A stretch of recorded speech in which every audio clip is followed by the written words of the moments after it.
Today I'm coming to you from outside the church, and I'm standing next to a statue. This is a statue you probably walked by a number of times, or maybe even driven by, and it's the statue of St. Catharine of Genoa. St. Catharine of Genoa is who our parish is named after. So today I'm just going to speak a little bit about her life story. St. Catharine was born in the year 1447. She was the youngest of 5 children, and when she was born into a very noble family. In her family line there was a cardinal, and in her family line was also Pope Innocent IV. St. Catharine, from a very young age, had a strong desire for religious life. At the age of 13, her sister was in the convent, and she had a strong desire to also go to the convent. Because she was so young, they told her she couldn't join the convent. And so at the age of 16, her parents arranged for her to get married. And they chose the man for her to get married to because they wanted to keep peace with another Italian family in that region. So she eventually did get married at the age of 16 to her husband. Her husband was a very pleasure-seeking person. He certainly was unfaithful to her in their married life, and he also was someone who was not very good with finances. So what happened was, they got married, and because of the way he was living, St. Catharine got disillusioned. And as she got disillusioned, she eventually gave herself over to a life of pleasure.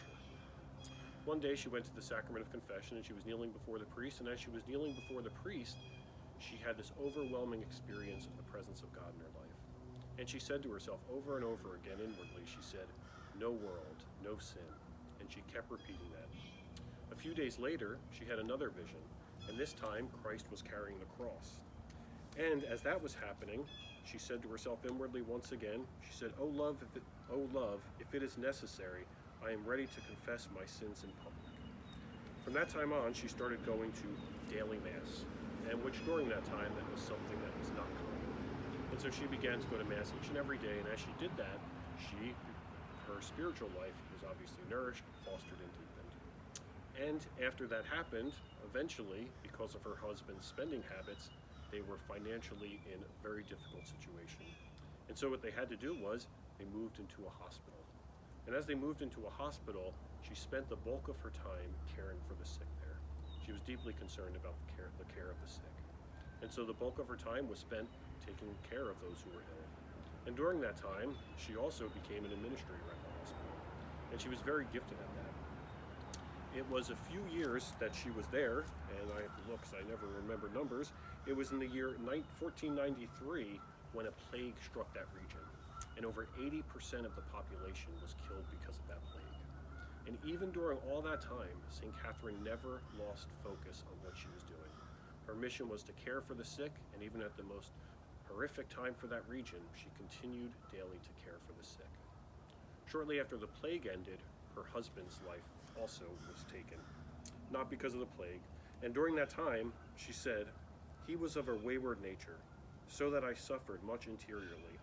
But by the love of Jesus, he assured me of his salvation before he passed from this life to the next."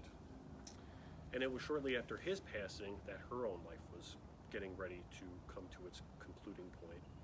And so during her last month, she suffered greatly. She was in agony, she was in intense pain, and her doctor at that time was the doctor to King Henry VII.